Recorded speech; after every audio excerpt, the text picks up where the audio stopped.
Yo, Kaiju Wrecking Crew, it's your boy Spotted Menace, and this is what we have in store for you tonight. We're going to be bringing you the results of this past WWE Tables, Ladders, and Chairs, talking about the new releases for Super Mario Odyssey and Wolfenstein, and we're also going to be discussing our favorite past Halloweens. This is your HEELKAIJU podcast. We don't know where this monster came from. All we know is that he's angry, and that he is here to destroy. You better watch your step, a crush warning is now in effect. Coming through, no regrets, the city's erect. Total devastation, the mission and its statement. Watching body y'all come with villainy for entertainment. We'll take a basic ride in the dirt, break his back and laugh at him with a smirk. Throw him across the skyline, world champ 2 times. He's got the microphone, sit back and listen up. HEELKAIJU Radio, pull a chair and turn this shit up.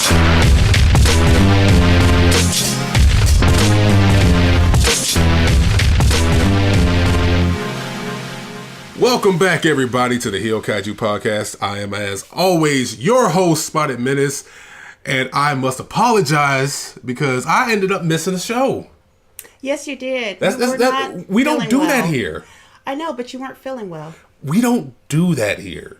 Okay, dude, seriously, you were like coughing up 2 lungs. So I think we can forgive you. Yeah, I was a sick boy. Yes. I was a sick boy. I didn't want to be a sick boy, but I was a sick boy, apparently. Well, you didn't have the mumps, at least. Oh, thank God. Thank God. Funny enough, we were all going to be talking crap about everybody being sick for TLC last week, and then I got sick. Yeah. So that's karma for your ass. That's what that is. Sweet karma. But as I said, I am your host, Spotted Menace, sitting here right beside my sister Daria. Say what's up, Daria. Hello, lovelies. And we got with us a full friggin' house tonight. I am, what's the word I'm looking for? I'm blessed. Yeah. Way up, I feel blessed. That's what I'm at right now. I got my boy, Mage. Say what's up, Mage. Crusader Online. I love it, Mage. I love you. Well, okay, we got that. I got my boy, Danny M238. Say what's up, Danny. Hi. You son of a bitch. I'm a quiet man now. I've been humbled. I find the dichotomy incredibly funny, where I'm the big loud personality, and he comes in, hi. Okay, so our first bowl of porridge was too hot. Our next one was too cold. KD, please be just right for a brother. Say what's up. What's up, KD? See, I didn't even say what's up, KD. I just said say what's up. Oh, I messed it up. Damn it. My God. Oh my goodness. Y'all just messing up rotation right now. My God. Always professional here. Always professional here, but as I said, this is episode 9. We about to hit the double digits, people. We about to hit the double digits. Whoop, whoop. Episode 9 of the HEELKAIJU podcast, and we got a pretty decent show for you tonight. Since we did end up missing a week, we had a lot scheduled for you last week, but since we ended up missing a week, we're going to carry that over here. And starting us off, we're going to be talking about WWE Tables, Ladders, and Chairs. Some of y'all may have already seen the results. It doesn't matter. We're going to be talking about them because that's what we do here. Namely, we're going to be talking about the fact that, again, I was sick, they were sick. Whatever infection it was that knocked out Bray Wyatt and Roman Reigns and a few others, apparently. Whatever infection it was that did that, it may have ended up being a blessing in disguise because, quite honestly, the card for TLC was impressive. Incredible, actually. It was incredible. Thank you. That was a better I word. Yeah. Speaking of the eyes, we're going to be talking about our boy Angle later on, but we'll get to that. But yeah. the card was pretty great. The card was pretty great. I think the only downside was a pretty okay match between Enzo and Kalisto. But we're going to be talking about our big 3 matches of the night, namely the match between the 2 former leaders of the Bullet Club, Finn Balor, a.k.a. Fergal Devitt, And AJ Styles, one of the best wrestlers in the world, they put on a clinic. I would have said this past Sunday, but 2 Sundays ago. Now. Yeah, I'm going to keep harping on myself. And you will deal, Daria. Get over it. You will deal. I am my worst critic. And Blah, you will deal. blah, blah. Woman. Yes. Finn Balor versus AJ Styles. That was an amazing match. Amazing match. And honestly, like, I was kind of hoping that if circumstances were a little bit better, they probably would have saved that for Survivor Series. I was too. I mean, I know they would have tried to do something like, champion versus champion, and AJ Styles looks like he's being groomed to be the new WWE heavyweight champion, depending on if he manages to hinder gender, which so far that has not been the case for anybody on the WWE roster. But Finn Balor, AJ Styles, tell me what y'all thought about that. I love the match. I know you did. Although Finn did not get styled by AJ Styles, I swear to God. it still was a fun match. But what can you expect is AJ Styles and Finn Balor.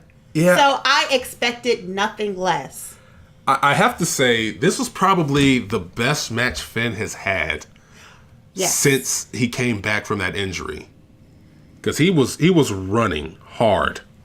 Like, super hard. That,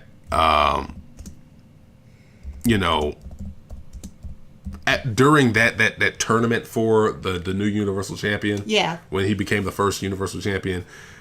That was in NXT, right? No. That was at that Raw. Where was this his what first event Raw? was that? No, this wasn't his first one. Okay.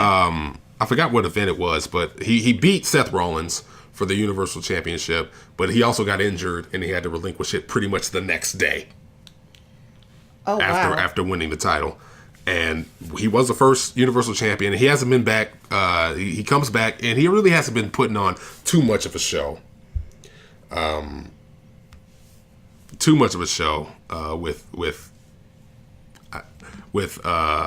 many of the wrestlers that he's been facing. But this was probably his best match since then, since he dislocated his shoulder, since he went on a hiatus, since that WWE 24 special with him, since all of that went down. This was his best match, and of course, it had to be with AJ Styles, a man who can spin anything. Excuse my language. To spin into gold. That's what AJ Styles can do on the roster, and this was a great match with him. So can I say it? Can I say?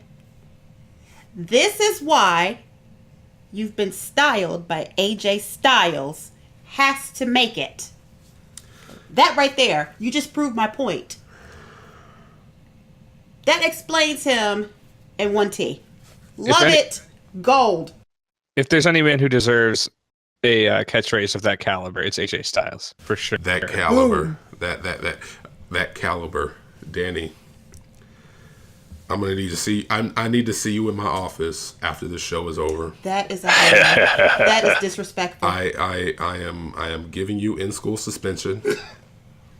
I'm gonna need you to write on the chalkboard. I will not form a coup against the host, Spotted Menace, on the chalkboard 100 times. Still gonna make a shirt about it. Oh what do you say, Daria? We outnumber him. I know. You know what? Barely. No. What I'm going to do is make a shirt, and I'm going to wear it. Y'all can at stand on each other's WrestleMania. shoulders and still be chest high. Guess what? Don't play with me. I'm going to make the shirt, and I'm going to wear it for WrestleMania, April 2018. Oh, my God. I promise you. We got to talk about that later. Thank you for reminding me. Yes. Thank you for that. Moving on, thank God. Asuka versus Emma. Officially Emma's last match as it stands right now in the WWE. What people forget how good Emma is. We already know about Asuka. We're not going to be giving you any news about how good Asuka has been. Emma is the one that deserves a lot of kudos for this match. She does. You know what? Emma held her own. When we went into this match, I thought it was going to be a squash match. And then the match just lingered on. And as it lingered, all I could do. Asuka's incredible. She's amazing. I love Asuka. Like, I was screaming. Derek D had to tell me to be quiet because I was like hollering, Asuka! Anywho, watching Emma wrestling was all I could do. Yeah. Because it was like Asuka pulled that out of Emma. I was like, oh my God. Yes! This is amazing. So Emma, I think the first ever takeover that we had for NXT, it was Emma versus Paige. And that was a great match. And then in, what was it, Takeover London? Mm-hmm. It was Emma versus Asuka for the first time. Well, the first official really big match between those two. And in both of those, she showed that she belonged on that particular stage with them. It's just a shame that they weren't able to really do anything with her before. We'll talk about this later, ultimately giving her walking papers. But Asuka versus Emma was also one of the match of the night contenders, just for the story that it told, and for the way that they built it up by basically foreshadowing this matchup by having Emma walking around talking about how she started the Divas Revolution, and you could actually kind of make the case that she was one of the starters of the Women's Revolution, because technically before the Four Horsewomen were a thing, it was Paige and AJ and Emma who were like right there on the cusp. It was just, now it's Sasha Banks and Alexa Bliss, yeah. And Bayley and Charlotte, and I am horrible with names. Not Natalia. No, y'all know the redheaded steampunk chick. God damn it, Becky Lynch. Becky Lynch. God, ah! Yeah, Becky Lynch. I'm good at my job. Damn it, I am good at my job. Katie, tell us how you felt about Asuka Emma. It was good. I actually enjoyed it. Emma got to show off her skills. I mean, it's just a shame that happened to be the last time that she would get to do that in a WWE ring. Because she is vastly more entertaining than many of the women on the roster. Oh, yeah. Oh, man. I love the initial intro that they had for Dark Emma, where it was basically just like, a remix of her old theme, and it was perfect for her. Oh God, yeah. Also, when she'd always hit the stings, the piano stings. Oh yeah, like how her arms would stick out right when the piano stings happened. Yeah. Oh, that was perfect. That was absolutely perfect. And again, we will talk about this in a minute, once we get to that topic. But it's just a shame. It really is, because... It really is, because I actually developed a girl crush on Emma. Yeah. That's how good she was. Yeah, she was great. She was great. Yeah. On to the next and final match, which promptly stole the show. It was the TLC match between The Shield, swapping Roman Reigns out for Kurt Angle, versus Team Miz. The Miz, The Bar, Kane, and Braun Strowman. We saw an official murder. Yes, we did. Between Kane and Braun Strowman. Yeah, Kane murdered Braun. I hope they get a match, just the two of them. I cannot wait. OMG. I think that's what they're going for. I hope so. Really I hope so. Please, WWE Universe, listen to our prayers. Ain't nobody praying for it. I don't know about praying for a matchup. Well, I am. I want to see it. I'm expecting it, but I'm not going to be getting on my knees. It's like, dear God, give us 85-year-old mayor of Knox County Kane against Braun. I've never seen a tank top I didn't like, Strowman. You are a party pooper. You are a fun sucker. Fun sucker extraordinaire. But yeah, that was when they say things like, whenever you hear the term like a positive fustercluck, this is what that was. It was just absolute chaos in the best of ways. It was more comedic than anything. Julius Madness myself. There you go. There you go. Yes. It was amazing. It was never boring. Which is the one thing that you don't want it to be. You didn't want it to just be a bunch of guys beating up each other and it be boring. This was boring. It told a lot of mini stories within itself. It wove a little bit of a narrative. And of course, the good guys had to win. They had to win. I mean, Kurt Angle was on the Shield, so you know they were not going to have Kurt Angle lose. Yeah. So that was just I mean, I did wish Team Miz won because Me too. You know, heels up, baby. But yeah, the good guys unfortunately did get the win. We got to see Kurt Angle get his hands Damn raised. you, Kurt Angle! I'm just gonna say Kurt looks better in a flak jacket than Roman Reigns does. No Roman shade, but he does. I loved when Kurt, like when Ambrose and Seth came out, they're all the serious Shield guy. Kurt comes out, he's basically like the proud dad who's like into his kids' things, but he doesn't know how to act, so he's just smiling all happy. I gotta say this. If you want to see how happy Kurt Angle was, I want you to take a Sharpie and draw a little smiley face on your thumb. That's how happy Kurt was. He looked like He was just so happy to be there, and it made me laugh, and I loved it so much because it's Kurt. Because like everybody's like, oh, we're gonna be whooping some ass, and Kurt is like, yay! He's just coming out. He's got like this giant smile on his face, and he's just so happy to be there, and everyone's cheering. It's like, oh, this is great. Oh man. But yeah, we saw somebody get murdered. Braun Strowman, wasn't it? Yeah, He Kane. was thrown in the Kane dumpster. threw Braun. Kane and the rest of the team missed technically. Threw Braun into the back of a dumpster.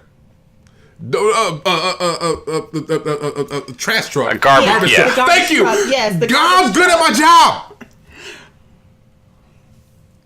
Garbage truck. Yeah, that's how we saw I actual said murder. dumpster. I said trash truck. The word you're looking for is garbage truck. Threw him in the back of a garbage truck, pulled down the compactor, and we saw it close up, and Braun was just nowhere to be seen. For the rest of the show. For the rest of the show. For a full friggin' week, too. Yeah. He was just gone. He came back last week, didn't he? Yeah. Tuesday. Yeah, Monday. Get Get your days weight. Please. We're professionals. Fun sucker. So, garbage truck, trash compactor, Braun Strowman dead. That's basically the big thing that we took from the Shield match. And again, like these three matches were probably the three best matches on the card. Everything, the rest of the card was pretty damn solid, which is kind of a rarity to say for a lot of the Raw pay-per-views. But this was on point. This was definitely on point. We move forward from that Sunday to the very next day on Raw. Now, Raw, they didn't even say a word about the fact that they killed Braun Strowman. It's just a thing that happened, and all the announcers just kind of shrugged it off. It's like, yeah, Braun's dead. He went the round of Shredder at the end of Teenage Mutant Ninja Turtles. Oh, yes. Yeah. Just gone. But Shane McMahon comes out, talks to Kurt Angle, did a nice little bit of foreshadowing with the hashtag Under Siege. And everybody's all like, oh, hey, he's hashtagging and everything. And then at the very end of the show, he's like, yeah, the rest of SmackDown, come on out here. This was the Crips versus the Bloods. And that was a mobbing. I so love this. This was a mobbing. SmackDown Crip walked all over Raw. That's what happened. And you want to know what the best part was? Was when Kurt Angle asked, help me out. Oh, you need help now. I do. You need help now. Shane, I'm so sorry. Shane, when Kurt asked Shane if he could have AJ Styles for Raw. Time out. I want to call a timeout real quick. It doesn't feel good now, does it? To be at a loss for a name. See why you're a fun sucker? You couldn't just let it go. No.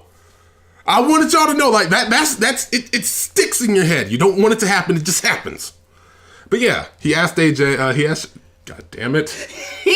Yeah, Kurt Angle asked This is just going to go back and forth. I know. Glorious. I just thought that was amazing because, for a while, it was like a pause. Yeah. And then Shane looked at him and was like, hell no. Like how dare you? Right. How dare.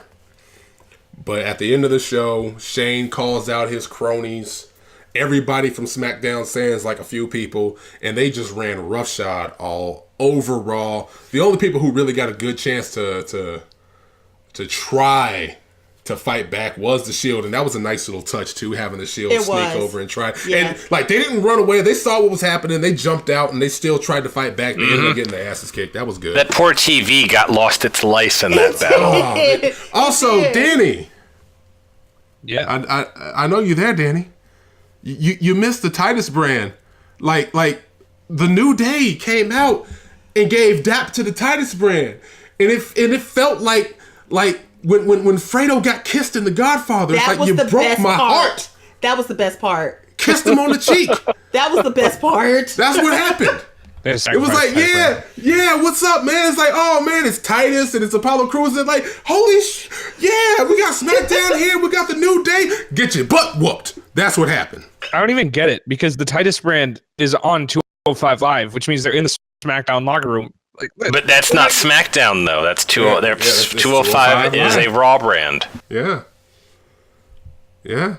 But here's my question. Don't try to justify. Don't try to find some why did they loophole make every to member not of get your SmackDown boy a heel? Titus mollywopped. Why did they make every member of SmackDown a heel? Every single member. Why would anyone like root for SmackDown at this point? They're terrible I people. don't know. That's a good question. That's a very good question. I have another question. Go for it. So when is Raw gonna retaliate? I know we started with Daniel Bryan, Oh yeah. and that was it. Oh yeah. Yeah. Fast forward a week. This past Monday, Daniel Bryan comes on the Raw, and first of all, the funniest part about that is to see Kurt Angle's big thumb ass having head going, everybody, they're here, code red. Oh God, they're his here." overacting was I know. And amazing. then it's just Daniel Bryan showing up. It's like, wow, really? The most not imposing person out there. And you're going to be like, oh my God, they're here. I need help. I got the vapors. Yes. More or less. More or less, that's what happened. And then Kane, who had a rampage this past, who didn't he whoop? Whose ass didn't he beat? It was This past- it was Braun Strowman. No. Braun Strowman went on a rampage later on. But I'm Okay. saying like Kane beat up Finn. Kane beat up the rest of the Shield with the bar, I think. Oh yeah. And then he I don't know what he did to Daniel Bryan. They shut the lights off, and I don't know. They might have been on some Teddy Pendergrass stuff. Turn off the lights. That's a Light name a I haven't candle. heard in a while. Oh yeah, see. Oh yeah. see? I bring all the topical references. That's what I do. But then Raw- the Fashion Police or the Fashion Files. Oh, we're getting too into it. I just love the touch of the Stranger Things. Stranger Things. Isn't that what it was? What was it? No, you're right. Stranger things. Stranger Things. I just thought that was hilarious. Yeah, see, we would stick here for a good hour just talking about the past 2 weeks. Oh no, we can move on. I just had to Raw and I had SmackDown to because they have mention been that. they have been good. We are waiting for when Raw will retaliate, and we know that they will. It might happen like right at the last SmackDown before Survivor Series. That's what I'm hoping for. I want them to drag it out and keep people guessing. I do too because I want like that to it. happen. I like it. But keep an eye on this upcoming Raw, this upcoming SmackDown. There's going to be more developments because they're actually telling stories that connect and Good. continue from week to week. Yay. It's almost What's like it supposed people to are be? interested in following sequential stories. I know, right? It's like, hey, we have an episode, the longest running episodic show in television history, and they always struggle to have it be continuous from episode to episode. Now we do. And we get to watch it. Way to go, WWE. You're doing the bare minimum. Storytelling. Moving on. You are sloughing yourself out of your chair and finally just actually standing up for a second. It's like, if I got to, I guess we'll have a story. Thank you, WWE. We love hate you. That's what that is. But moving on, we got some new releases, and these are kind of sad because these three names have been on the very tip of our tongues, Daria's and mine, whenever we discuss a lot of WWE, because we've been getting into some fantasy booking off show, and we actually might bring that on to the show one of these days. Who knows? But WWE this past week just ended up letting out a press release stating that they have let their contracts lapse. Emma, Darren Young, and Summer Rae. All three of them are gone from the company, and it really is a shame. Holy wow! Yeah. Because like Summer Rae is somebody who I thought was talented. I did too. Yeah, I enjoyed seeing her. I did too. She even tried to help Eva. Well, I mean, like that's a red hole of nothingness. So don't even worry about that. Oh, okay. But Summer Rae did, she was an invaluable member of the WWE roster, and it's the same to see her go. Darren Young was somebody that I'm very disappointed that they weren't able to make something work with him, because I remember when he first got injured. I'm guessing he is considered in their eyes a little bit injury prone, and having him on the roster continuously and not getting anything out of him because of injury is a big thing. But when he first came back from injury after they broke up the primetime players, there was a lot of rumblings about what ideas they could have him run, and just seeing the work that he was doing just to try to get back into the ring made me really want to see him just on my television screen. Darren Young, one of the very, very few open gay wrestlers out there. It was fun to see what ideas they could use with him without trying to overtly make it such a part of his character that it feels hackneyed like they did with Billy absolutely. That's always a trick. Yeah, is trying to make something impressive and fun, and it doesn't always come through, more or less. The old saying goes, "There's nothing new under the sun." Yeah, and I don't think that's any less true with wrestling as it is with any other major storytelling function in society. Yeah. Well, really, it's like a lot of the ideas that we enjoy have been kind of offshoots or influenced from other ideas. And the last idea that they put him up with was one that I'm in retrospect, it was fun, but like with our constant waking terror, dealing with the political spectrum that we're in right now, probably was in bad taste. Where it was, we're gonna make Darren Young great again. Yeah. Kind of gives you the heebie-jeebies in retrospect. But it was fun. It didn't really go anywhere, but it was fun. It was fun at the time having Katie, help me out, bail me out here. It was Darren Young and Summer Rae and Emma. No, boy. I'm talking about who they paired Darren Young up with for his big. Bob Backlund. Thank you.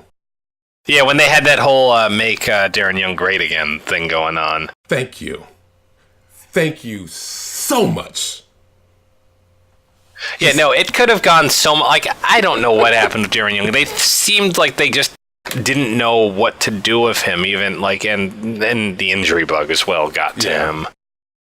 I mean, because it was one of those people that could have done better. I mean, it's like he was like, for that 2 or 3 weeks, he was ridiculously over with that gimmick, and then they just seemed to give up on it.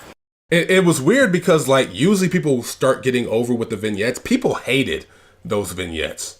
Yeah. With Backlund and Young. And then when they finally came out to the ring, it was like, okay, I can get behind this. This is fun.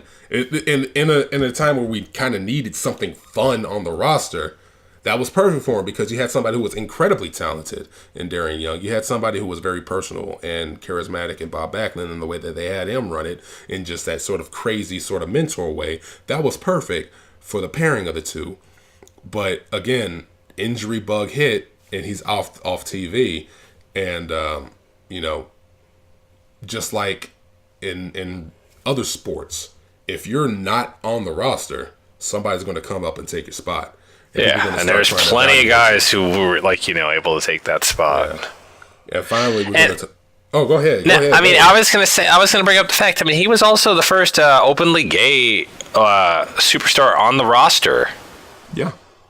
Yeah. Not like like old timer coming back or anything, but the actual first time around. Yeah. That was his debut run, more or less.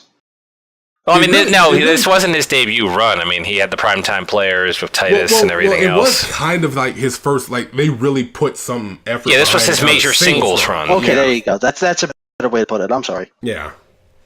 Because, like, when they first broke up the primetime players, and Titus O'Neil, was a bad guy, and he kicked Darren Young to the curb. Darren got injured, and they really didn't do anything with it. Yeah. They ended up bringing him back after, like, maybe a couple matches where it was just like, hey, it's Darren Young, right? And then he got injured, and they brought the two back together for the primetime players' second run, and then they split again. And then it finally was make Darren Young great again. And that lasted all of maybe a month and a half or two. And that was it. It was a shame because who knows where they could have went with him. Again, he had a great look, insanely talented. He was, out of the two, until, Titus brand became a thing, I thought he was the more charismatic of the two and the primetime players, aside from Abraham Washington throwing his goddamn shoe and making Kobe Bryant rape jokes. Ooh. Yeah. Don't want to touch that one with a 39.5-foot pole. Yeah, that's a thing that happened. But anyway, it's a shame to see Darren go. Then we have Emma. We did talk about Emma briefly, about the fact that she had a great match with Asuka, and then pretty much a week later she's gone from the company. Now, instead of sticking to that, we're going to talk about, real quickly, the dangers of social media.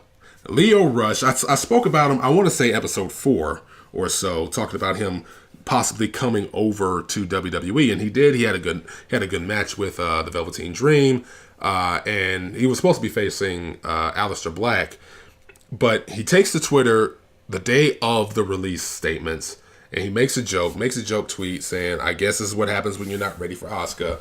Smiley face. And the rest of the WWE locker room took him to task. Now, Danny, I know that you had some ideas about this, or at least you had an opinion about it. Well, I think that what he said was very dumb, like a stupid thing to say, and he deserves to get some backstage heat for it. Pilloried, more or less. I heard there were people who legitimately wanted him fired for this joke, and I just think that's nonsense. I think that's absolutely crazy. He made a bad joke. It was bad timing. It was dumb. It wasn't funny. I think talking about firing somebody for making a bad joke is like absolutely like just nonsensical. And I also think that the reaction too, it seemed like super phony to me. It felt like everybody was trying to like one up each other in their responses to him. Like it felt like everybody was trying to like get their own like little platform on Twitter to like pile on this dude. And shit, I mean, he's super young. He's made a mistake. I think that he deserves a second chance. And yeah, just got to do some slack. I'm sure he's getting enough like heat backstage. Yeah, I mean, getting him fired, I think is going way too far. That's actually asinine. It was just a stupid joke. That's all. It was a stupid joke. It'd be different if he was like some new, farm grown superstar that made that joke. Didn't one of the tough enough people try to make some kind of stupid joke as well, and basically just got lambasted by most of the people backstage, and ended up just basically getting farmed out elsewhere. That happened. But that guy was, in comparison to a guy like Lio Rush, who is a great talent, was a nobody. And we like to think that there is, an even-handed level of justice and retribution for doing certain things. But really, it's not. If you're talented, if you got the ability, you're not going to lose your job for something minor that somebody else who's just learning how to tug the curtain is going to do. So him losing his job, I don't think was ever going to be a thing that would happen. Now, people's responses to it, I think that's kind of a 50-50 thing. I do believe a lot of the reactions to it were genuine. but you do have people who are like, okay, let me puff my chest out to show this young buck truly. Oh, excuse me. My God. Don't die on us mid-cast here, D. I know. I know, right? We're almost done with the show. We're almost done, and I'm sitting here coughing up a lung. That's what happens. Exactly. I'm getting over it, but anyway, you do get some people back there who are going to try to show the young buck truly how to handle yourself, and a lot of that does require a lot of public reprisal. So it's kind of 50-50 whether or not it was genuine or not. But really, I think yeah, because he's like 21 years old. Is he, or is he just? Didn't he just graduate high school? No. He's super like young. He's like 21 years old. So it's one of those things where it's like, haha, I think that I can make this joke, not because it's mean spirited, but because we're in the same.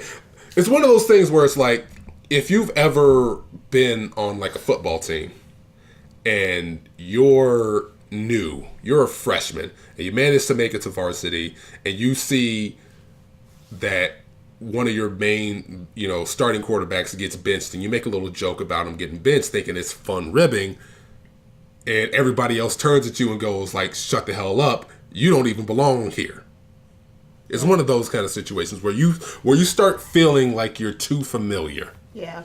That's all it was. Kid felt too familiar, thought he could pop off, make a little playful ribbing joke, and it turned out, holy crap, I done screwed up. Yeah. And I think that's about as far as it really goes. So I don't think that there's going to be much things happening. You might find somebody maybe acting a little stiff to him in a match or so, but hopefully all that kind of hazing has dissipated over the years. But we're going to move on. We're going to move on from that little bit of madness. And we're going to talk about what we just ended up seeing before we started this cast. I want to say it started yesterday. Power Struggle 11 happening for New Japan Pro Wrestling. Yep. So, Danny, hook a brother up. Tell us what we saw. Well, we saw one of the last major events before Wrestle Kingdom, one of their last giant platforms to promote matches for the biggest show of their year.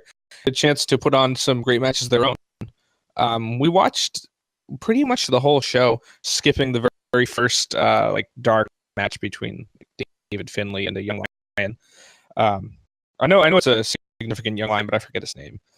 But we watched a lot of matches. Most of them were just like nonsense, like big tag matches, whatever. The Young Bucks defended their titles.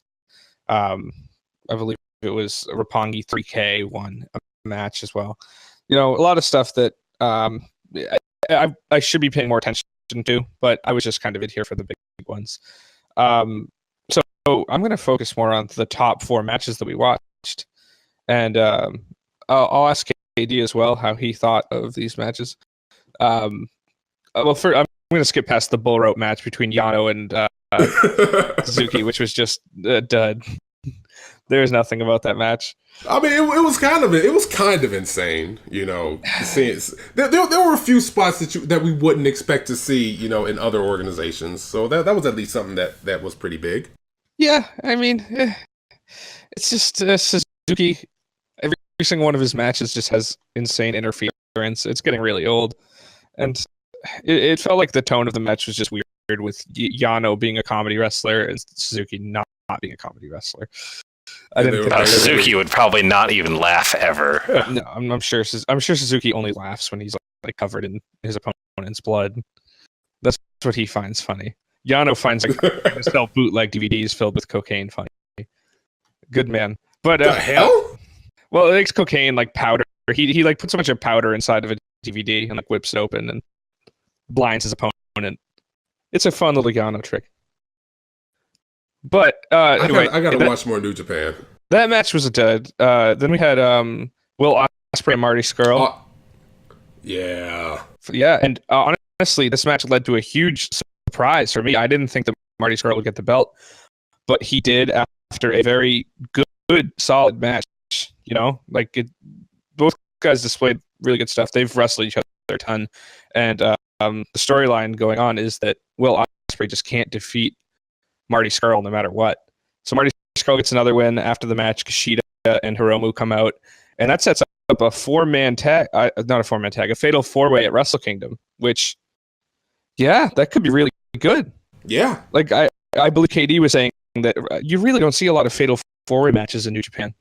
Yeah, they don't usually do anything beyond one-on-one matches for any kind of singles belts. Yeah, I mean, I haven't been watching for super long, but I can't remember like seeing a triple threat match or a fatal four-way match. It's usually just one-on-one. And I've seen the online community react a little bit to this four-way with a little bit of doubt, thinking like, it's Wrestle Kingdom, you might just want to put Hiromu and Kushida in there. They have great chemistry. But I mean, I'm excited to see a four-way. I'm excited to see Ospreay and Scurll mixed in there in like really big match at Wrestle Kingdom. All right, and then after that, it was Beretta Omega. Yeah, it was Kenny Omega versus Trent Beretta. A good match, probably Trent Beretta's best match in New Japan, like a singles match. I thought it was fun. Yeah. What did you guys think about that one? I loved it. Yeah. For what I could see, I loved it. No, Trent really showed off his skills as a single wrestler in that match. Yeah, Trent's good, man, and Kenny's always pretty good as well. The end of the match was really hot. The crowd was into it. They pulled out all the stops, hard hits, a couple of triggers. One Winged Angel ends it. But the big story of this match was not the match itself, but what happened after the match. Yes. We see Kenny Omega cut a promo about the United States title, wondering, I'm going to wait for another challenger to come out and present himself. And none of that happened. Kenny Omega saying, I've defeated them all.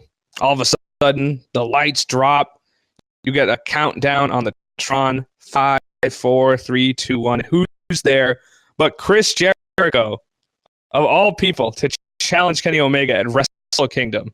Chris Jericho finally leaving the WWE, and he's going to be in New Japan's biggest show of the year, wrestling for the United States title against one of New Japan's biggest stars. Oh, man. See, yeah, that's just insane thinking about it. Chris Jericho back in Japan after all this time for a major event. How long has it been? Like, I want to say, like, almost 20 years? I can't remember for certain, but it's... I mean, because he's done Japan with WWE, but this is, like, I think the first time he'll be there for anything outside of WWE in at least 20 years. Yeah, because I think the last time he wrestled in Japan under the WWE umbrella wasn't it against Neville at Beast of the East? Yeah, that was a good match. And he's probably wrestled some, but that was the last televised one. Yeah. He's, man, I think that he's going to get a superstar's welcome as well. And the crowd seemed very excited about it. You know? I mean, you had a Japanese crowd chanting Y2K. Y2J. Yeah. Man, I'm very excited about it. Now, if you, like, another story of this is, now that you have Jericho Omega, that means that you're not going to get Ibushi Omega at Wrestle Kingdom. Right. Is this something that you're willing to risk for that moment of seeing Jericho in there in a big, giant match at Wrestle Kingdom? I mean, it's a pretty big moment, so... Yeah. I mean, maybe they do it at the New Year's Dash or something. I mean, they could do that whenever, but I feel like this Jericho match is like it feels like once in a lifetime. My friend described a true once in a lifetime. Once in a lifetime. Yeah, I wonder how long Jericho sticks around, if this is like a one-shot deal or if he comes around for a few matches or what's going to happen. It'll be cool seeing Jericho get more like creative freedom in another promotion as well, like really let loose. We'll see what he really has left at this stage in his career, because he's still capable of putting on good matches, but obviously he's not putting on the same caliber of matches he once did. He's getting right. Well, it'll be interesting to see if he can put on a really, really great match with Kenny Omega at Wrestle Kingdom. Yeah. I mean, Omega, can drag a good match out of people. I mean, he's like AJ. He manages to make even, the lowest performers seem like they belong in the main event of WrestleMania. Which is a really great gift to have, you know? Yeah, and I mean, Jericho is far from being some talentless partner for him. Like, Jericho has Jericho's a seasoned veteran who's considered one of the best ever. Yeah, man. And Jericho, when you think of what Jericho's best matches have been recently. Like, you think of that WrestleMania match against Kevin Owens as well. I mean, that was on the biggest stage of the WWE's calendar year. And, I mean, he put on probably his best performance recently. Would you agree? Yeah. I think that it could be really great. But, yeah, that leads us to our main event of Power Struggle, which was an all-out war between Tanahashi and Ibushi. Oh, my God. Like, what did you guys think about this one? Because for me, it was up there with my matches of the year, for sure. No, it was a hell of a match. Well, you've caught me out on this one. I don't think I was there for that, so I'm going off everybody else right now. Yeah, man, there was just super hard-hitting action, you know, lawn dart into the turnbuckle, some super, super, super, like, hardcore stuff in there. It's just amazing what these guys can do. Really, like, when you get two guys the caliber of Bushi and Tanahashi in there, you get like magic stuff. They've had a couple of really great matches this year. I'm not sure if this one beats out their G1, but it was damn close, and I really enjoyed it. It was a nice, it was definitely a nice Intercontinental title match. Now, KD, we want to talk about what happened right after that match, though? Oh yes, we finally got the Switchblade reveal. Yes. This is a man who I don't know much about. Yeah, me neither, but he is kind of new. But basically, like, New Japan has been teasing the Switchblade is coming to this event for over a month now, I believe it is. Yeah. And we found out the Switchblade is a returning young lion by the name of Jay White from New Zealand, who's come back to New Japan after, you know, an excursion away to find his place in the wrestling world. Yeah. And he's the Switchblade. From what research I could do, I find that he's wrestled mostly in Rev Pro and Ring of Honor. I don't really watch Ring of Honor, and I can't say that I watch much Rev Pro, so that probably explains why I don't know him. But many people know him. He's quite popular, and they're excited about it. They're very excited about it, you know? He's got to be and pretty he's good from New Zealand. He's got to be pretty good to get the Tanahashi match at Wrestle Kingdom. You got to be a decent wrestler to just get that right away. What did you think about his look? Do you think that it matched his... Do you think he looked, like, comfortable? I don't know if his look matches his appearance. That's part of the problem I have with him. Yeah. To me... It seems like there's a disconnect there. To me, he looked really awkward. Like, extremely awkward. He did not look like a very... he did not look like a very tough, all black wearing dude. Maybe it's just because it's brand new. Maybe it'll grow on us. But at first, I have a little bit of skepticism about that. But yeah, that pretty much wrapped up Power Struggle. You know, we got a couple matches set up for Wrestle Kingdom, and we got some really great matches on the show, especially Tanahashi and Kota Ibushi. That's a must-see match if you love wrestling. Honestly, I think this was like my third New Japan event that wasn't Wrestle Kingdom, because we ended up seeing much of the G1 together after the fact, and y'all pulled me in. Thankfully, y'all pulled me in for this one, and I had a lot of fun for what I was able to see, because I was doing a few things, so I didn't manage to catch every single moment. I kind of want to catch it after the fact on my own viewing. And if you do want to do that, go ahead and get your subscription to New Japan Pro World. They got, you know, the Japanese and the English versions of these events. So go ahead, check it out. Support non-WWE wrestling, because we do need the competition, and all that competition does make for better wrestling, and we do love the craft. So thank you for that, Danny. Appreciate it. You know, love your input. You're handling your business. I do it. I'm a relative New Japan newbie by a wide margin. But wait, time out. Did you just give me a Big Sean? I do it. Yes.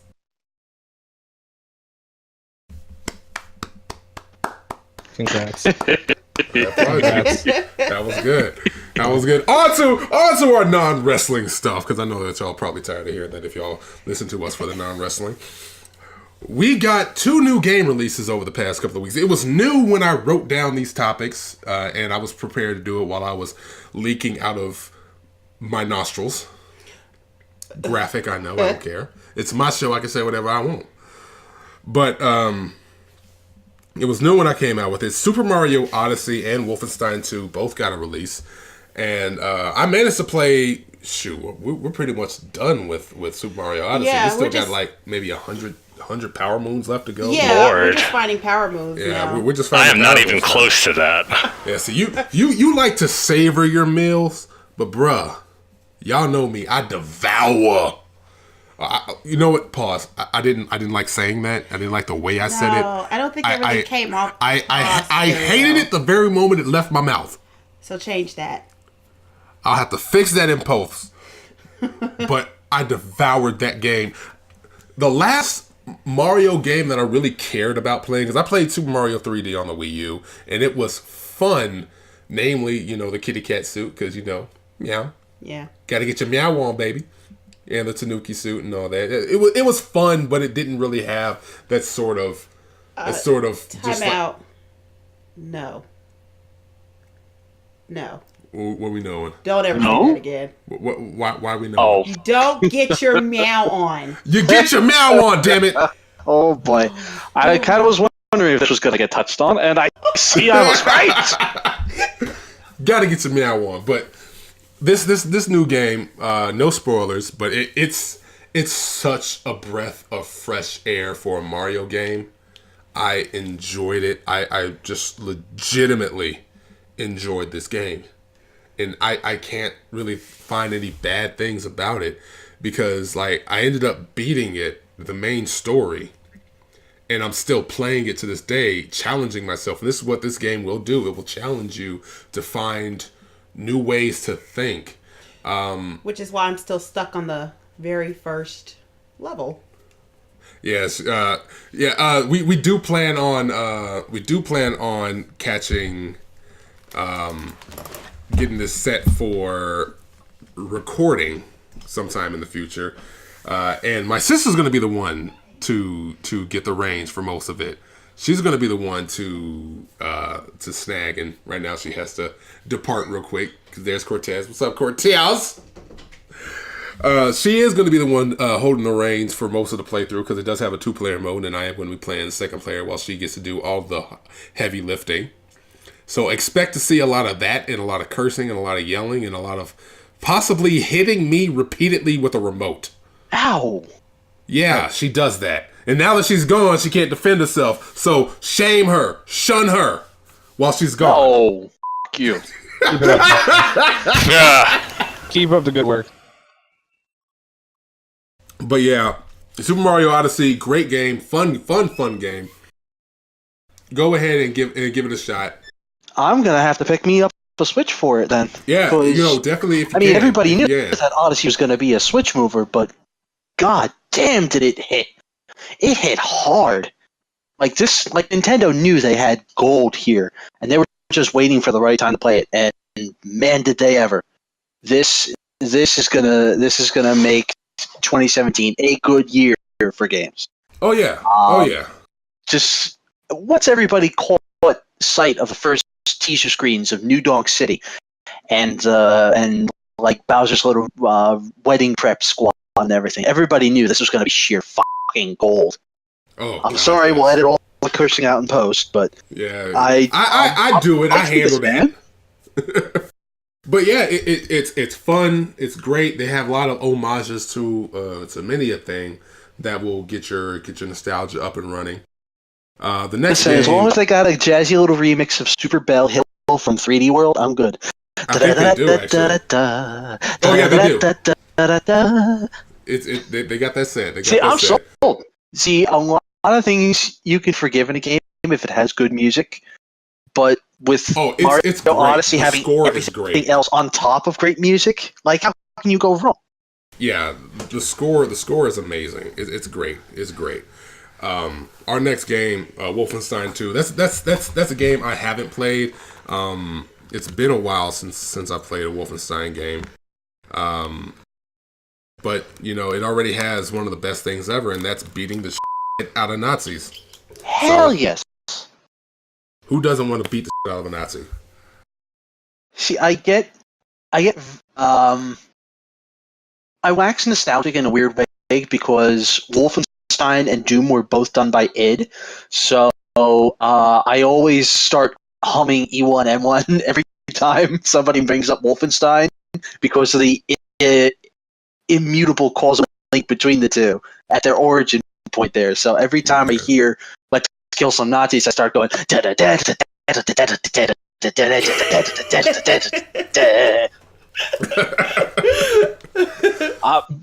Especially considering the way he goes about things in this game, I really wouldn't be surprised if Blazkowicz was like the ancestor of the Doomslayer. It might be. I would have fun with that. But I'm just a lore master. I love crafting weird, cracked out theories about like completely odd and random ends in a story. So that's just me.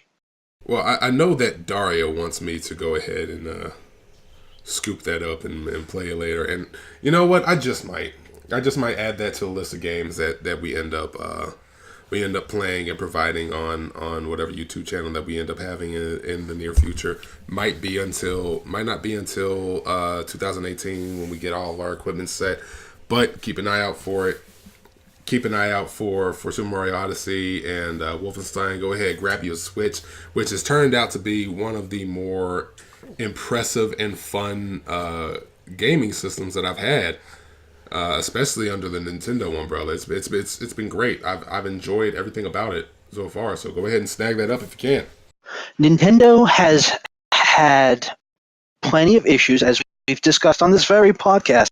Tonight on this very podcast, we've talked about some of the issues they've had, particularly with the NES Classics, the SNES Classic, and even early Switch issues.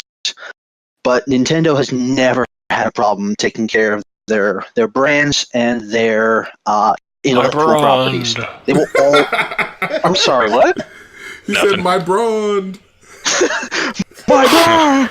My brand. My God. Okay, you caught me there. I didn't see that one coming. But yeah, Nintendo knows how to handle their business. They really do. So keep an eye out for it. Hopefully we get to see more games, because already we got Breath of the Wild, which was great. We got Nintendo Odyssey, Super Mario Odyssey, which is great. So we might end up having a few more games coming down the pipeline that really snatches. I'd like to point out Samus Returns and Metroid Prime 4. Like, that's coming out? Well, it's imminent. They're saying like full 2018. Well, okay, that's maybe not imminent, but like. Well, I mean, it's getting as far closer as some now. Of these tortured 10-year development cycles go, that's imminent. Yeah. But everybody was concerned when Nintendo struck that another Metroid 2 remake project, that fan project, down, and everybody was kind of like, "Well, this is peculiar. This has been worked on for a little while. I wonder why this is. Do they have a Metroid 2 remake in the process?" Sure. They did. So we got. It sucks that they missed any kind of like anniversary timing, but it's still a 3DS mover. Oh, there you go. There you go. Nintendo knows how to handle their business, so at least on the software front, I'll trust them with that. And I think they've won back a lot of good faith that they may have lost with any of the NES and SNES Classic mishandlings. Well, I'm keeping my eye open. I really Hell am. yeah. Me too. I think that. I'm sorry, I got a little winded as I was telling that. It's okay. We'll rein you in a minute. But on to our final one. This past weekend. Would you call it this past weekend? Yeah. Okay, this past weekend was Halloween. We were hoping we'd have something set prior to Halloween, but again, my body decides to, put me in a figure 4 leg lock and keep me in bed all week. But it didn't happen. That was the real spooky thing. Yeah, true that. There you go. But we had Halloween. It was a fun Halloween. We did have some plans set, but right now we're going to end up just being stuck with a few questions about your Halloweens. We got, namely, the rest of our crew. This is mainly for y'all and not us, because we talk about us enough. Now it's time to talk about y'all. It's time to talk about Mage. It's time to talk about Danny. It's time to talk about that damn dastardly hero, King Dead. Yes. I could almost see air quotes there. I'm about to say, like, y'all could hear the air quotes right there. Hero. But what, out of the three of y'all, we're going to go run this down the line. Out of the three of y'all, what is your favorite Halloween memory? I mean, Might have to think about this a little bit. not everybody go at once. I'm not a big Halloween guy. Boy, I like movies, but Yeah. I got that set for you right there later on. Well, we could just go ahead and talk about the movies. Fine. Actual Halloween. For you know what I do on Halloween? You know what I do on Halloween? I mean, nobody really has a memory. You know what I did on Halloween? What'd you do on Halloween? This is how out of touch I am. Okay? All right. So, Halloween got postponed for us. It wasn't on the 31st. It was on like the 3rd. It was like Wednesday or Thursday, right? I didn't even know it was goddamn... Whatever it was. I don't remember what Hold the on. 3rd was. Time out. Why was it postponed till Wednesday? Because we had extremely bad winds and all of the power like went out various places. Trees were falling. Okay. Boo. Okay. Mother Nature didn't want y'all to have a good Halloween. I see how it is. Yeah. So, I just went into my bedroom and fell asleep. I didn't even realize it was Halloween. Now, I didn't realize it was Halloween. You want me to get a little TMI for a second? Is it cool? To get a little Sure. Oh my God, go for it, man. Does it involve ointment? When I'm alone in my house, I walk around naked. Okay? Yeah, it involves Lord. There's nowhere good that this is. It involves ointment. All right. Now, remember, I had no idea it was Halloween. My lights are off on my house, so this is good. But I'm walking around in my kitchen. There's a window there. There are curtains in front of it, but there's a window there. I'm naked. I'm one glance away from being on a list for the rest of my life because of ignorance. Okay, that's how much I'm in tune with Halloween. Okay, Oh my I almost ruined my damn life and a poor child's life at the same time. Danny, just ruining. You're not helping your the case innocence of any children. here, bro. I mean, in a way that is very Halloween, because I'm pretty sure that some poor woman would end up screeching if she turned the wrong way. Yeah, Like, oh my goodness, a penis! but thank God, the lights were off, the curtains were closed. And it was cold in your house. Yeah.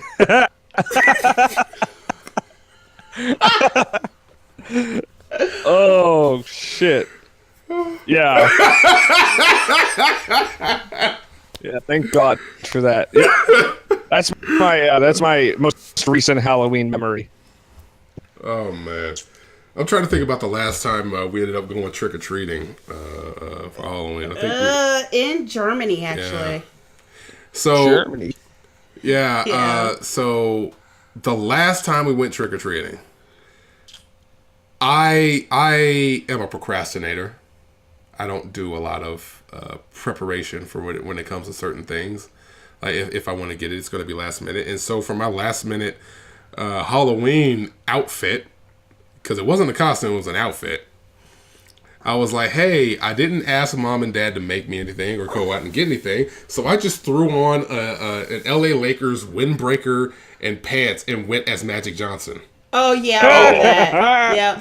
I just said, fuck it. Here's a jersey and windbreaker. I'm Magic Johnson. Did you remember to cough? It was cold enough that I probably was. Yeah. You didn't share your candy bar with anyone, right?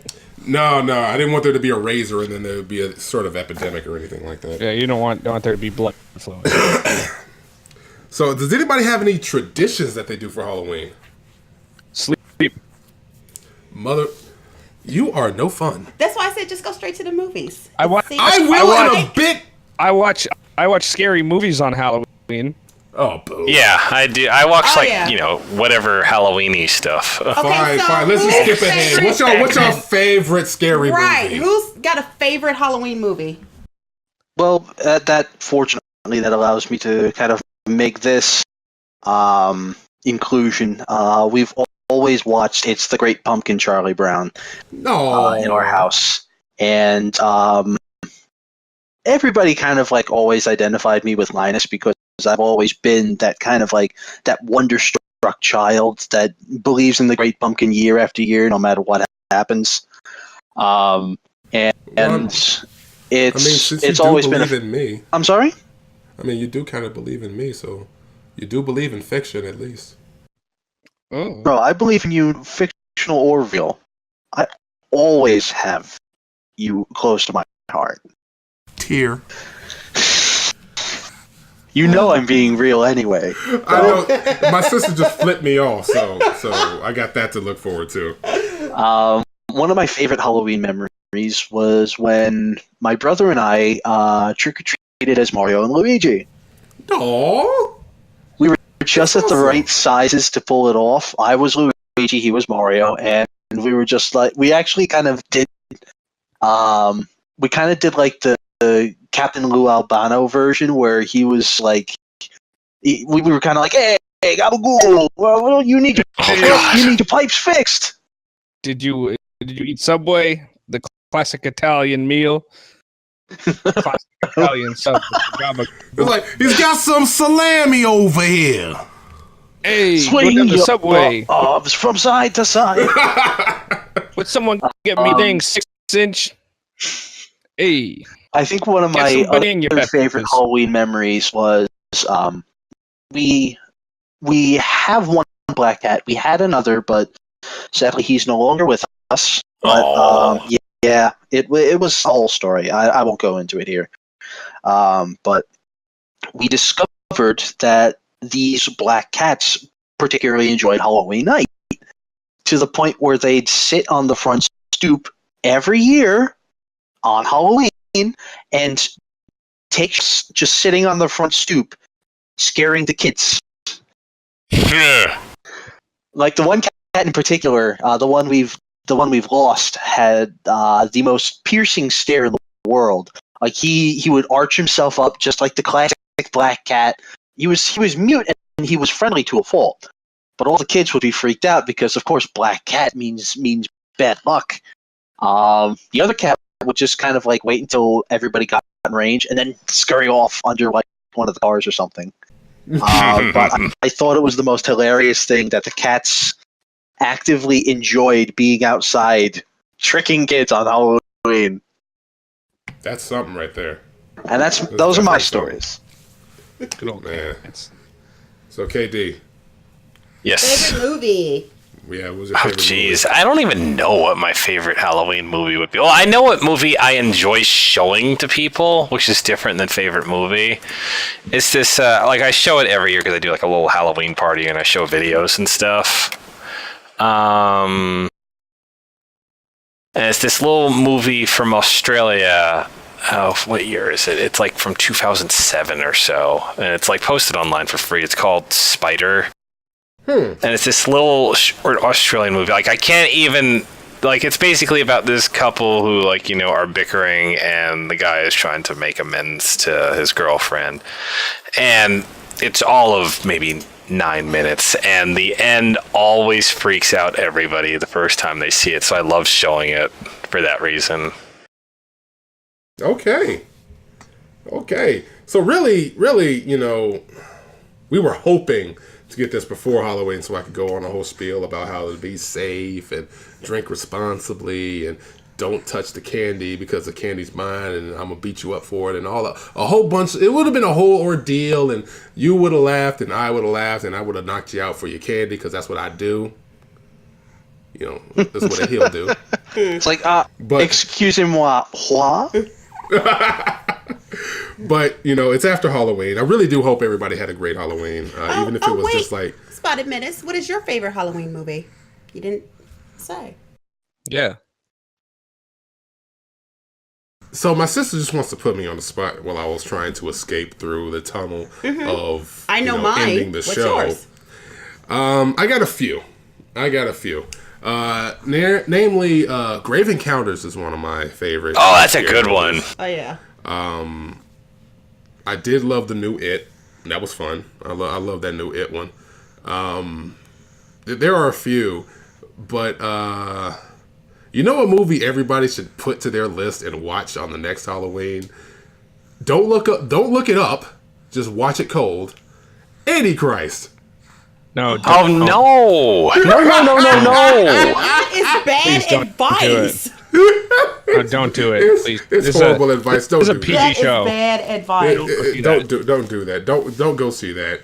I mean, go see it for yourself, but don't see it for yourself. I wish that you could simultaneously see what I'm talking about and not see what I'm talking about, because I am scarred for life by a friend who was like, "Hey, you know what's a good scary movie you should see?" And I watched it, and I'm looking at it, and I'm hating it. It's not good. I'm hating everything. It's not good scary. It's okay. Saw was less violent and just needlessly violent than this movie. Oh, Chaos I'm gonna bleep reigns. It's pretentiously bad. I'll be like, listen, that you described it perfectly. Pretentious. That's the best way to describe that movie. If you want to see William Dafoe's dick and you want to see William Dafoe's dick disappear, watch Antichrist. Oh God, no! Yeah, that's all I'm gonna If say. Dick appears, It's called The Aristocrats. Both. No, stop. funny. No. Hold on 1 second. No, you will not get away with that pun. I am not letting this walk past. No, that's a car crash we're not driving past. Wait, I missed the pun. He said it. Dick appears. Oh, Jesus Christ. Oh my God. I had to put a stop. I had to put a stop to this show right now. You know what other gross out? Well, it's not gross. It's actually really good. It is gross. What am I saying? It is gross, but it's really good. But you guys should all watch Raw. It's a French horror film on Netflix. I watched it the other day. It's about. Oh, of course it's French. It has to do with cannibalism. It's really great though. It'll make you, if you're queasy, don't watch it, but it's really great. I'm queasy, so I won't watch it. No, you should watch it. God damn People it. should watch it. Don't do me like that, man. On that I'm not a horror guy, so unfortunately, Yeah, I never was. well, there's I never had a spooky horse stuff to in see. this race. You know what? There's You know what? non-spooky stuff to see on Halloween. Stay pure, Mage. Just stay pure. You never watched like Hocus Pocus or anything? Oh, of course I watch Hocus that's Pocus. my stuff. See, there you go. I put a that's- spell on you. That's the movie. Now That's the you're movie where you get a mine, crush on a cat. Yeah, they had a marathon That's a on movie it. where you get a crush on a cat. On Halloween. Freeform. Yeah, Freeform. Yeah, did a. Well, whole Freeform marathon. kept showing Addams Family and Addams Family Values, and I kept Yeah. watching those. And I was reminded of the fact that Addams Family's Values ending theme song is "Whoop There It Is," but with the Addams Family. Oh, that's amazing. Oh God! Thank you for reminding me about that. And so they used Tag Team for that, and they just basically substituted a few words of "Whoop There It Is" to talk about the Addams Family. And it's like, wow, this is lazy. Very. Yeah. But on the plus side, you know, I do love me some Hocus Pocus. It's great. But I have a question for y'all. How many times has Freeform changed their channel name? Because it used to be Fox Family, then ABC Family, then and now it's Discovery Freeform. Kids, and then I think the Discovery Hub. Kids. No, was Discovery before. Kids is a different channel altogether. Oh, that's Oh, another yeah, channel. yeah. So it's changed names so many damn times. Yeah. So I you know, it's Freeform. So next week it might be Febreze. Actually, you have to knows? wait till December. They usually change it the new year. So in December, they'll tell you what it's going to be. Woman, don't you put facts to my joke. I was just saying. Anyway, that's that. We're going to end it right there. That's it for us right there. Thank y'all for staying with us while we deal with coughing and babies and sickness and and talking about Willem Dafoe's Peter. Yeah. Yeah, we're not going to go further into that. If you take one thing, Mercifully not. if you take one thing out of today's show, it's don't watch Antichrist. Yeah, don't watch Antichrist. But Daria, I'm going to let her do her thing. Take us out. As always, you can catch our podcast on iTunes, link in the description below, or at the website at HEELKAIJU.com. There you can find our shows, articles, and our merchandise to help keep this site up and running and to help keep us providing you with content. You can also join the Kaiju Wrecking Crew by following us on our Twitter account at HEELKAIJU, where we'll provide any updates, developments, and insights.